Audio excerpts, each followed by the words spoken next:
After a plane crash in the snowy wilderness of Alaska, a group of oil workers find themselves stranded and hunted by a pack of fierce wolves. With their lives at stake, they must fight against the elements and face their own fears to stay alive and find a way back to safety. John Otway works in Alaska as a marksman for an undisclosed oil company, killing wolves that threaten the drillers. On his last day on the job, he shoots one. That evening, Otway writes a letter to his wife, Anna, explaining his plans to commit suicide. He hears a distant wolf howl and doesn't follow through. The next day, Otway and other oil drillers board a plane. Otway dreams of sleeping with his wife in bed, but is awakened by a loud bang. He buckles up in fear of a possible plane crash. Shortly afterward, the back of the plane is torn off and it crashes. The first oil worker, Chavez, got pinned under his seat. Otway doesn't help him properly, and he dies slowly before 8 people, including Otway, survive the crash.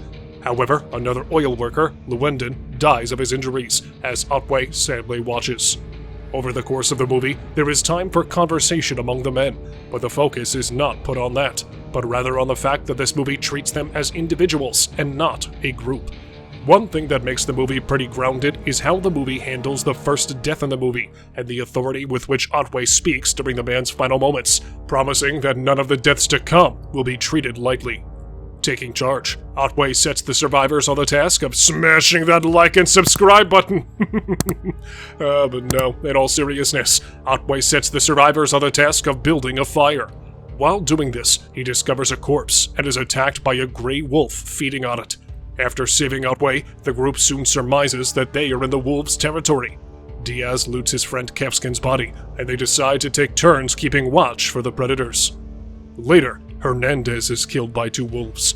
Otway suggests they leave the crash site, but Diaz questions his leadership.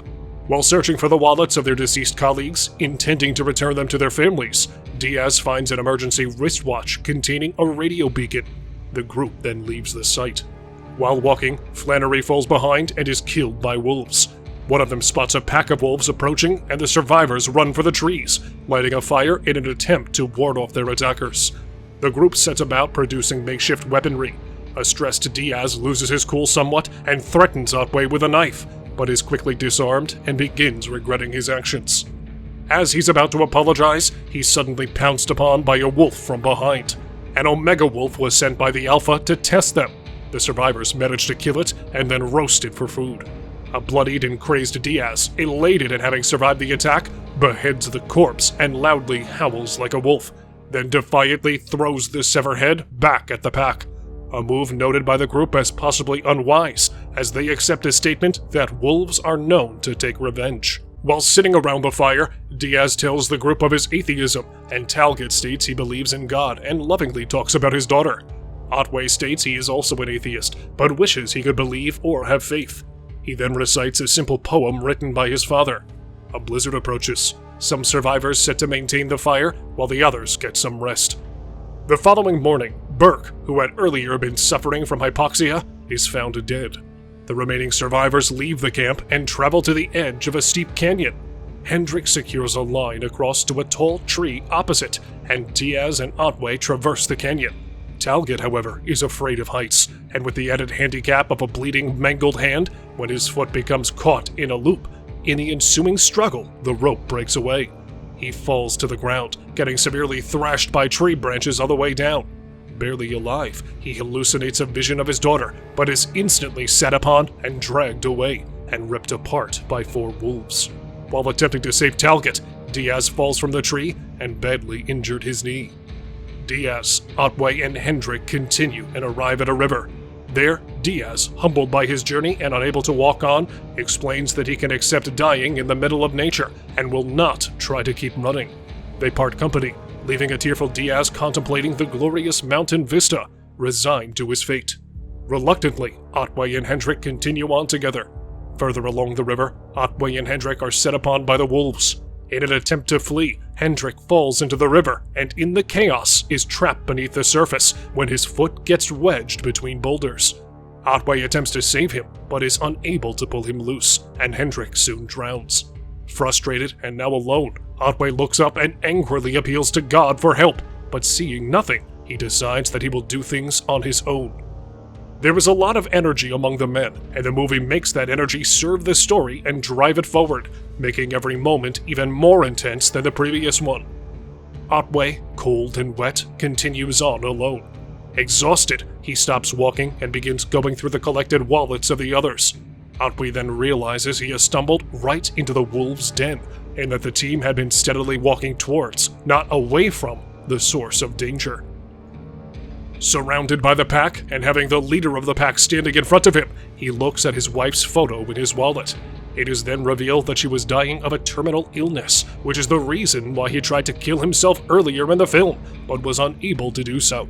As the large, snarling alpha wolf approaches him, Otway arms himself with a knife and shards of glass from small liquor bottles taped to his other hand. He recites the words, "Once more into the fray, into the last good fight I'll ever know. Live and die on this day. Live and die on this day." Some might find the movie's slog through snow and pines longer than necessary. However, the movie gives meaning to each and every moment throughout the journey of the men, and every test of courage and every campfire lit. The expected man versus wild, man versus absent god ring more true in the movie, but not at the expense of usual scares, with all the chase scenes and gory moments keeping the tension high most of the time. It has a lot to say about masculinity, toxic and otherwise. The men are all tough ex-cons, fugitives, and drifters. However, they cannot solve their problems by using their fists, sending a message that there will always be something or someone physically stronger, but internal strength is another matter. Throughout the course of the story, you can see that the movie made space to have it both ways, showing the protagonist as the alpha male, but also as a priest-like figure of spiritual reasoning, the mental side of things. The Grey advances with a pitiless logic, which can be seen from the fact that there are more wolves than men.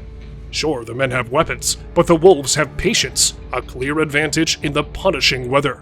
And the post-credit scene does not leave you with a happy ending after all of that mounting dread over the course of the movie, and no feeling of relief as well. In a brief post-credit scene, the alpha wolf lies on the ground, breathing slowly and deeply. Otway lies against the wolf, viewed from the back, his fate unclear. And on that note, make sure to like, subscribe, and hit the bell icon for more videos like this in the future. Thank you, and I will see you next time.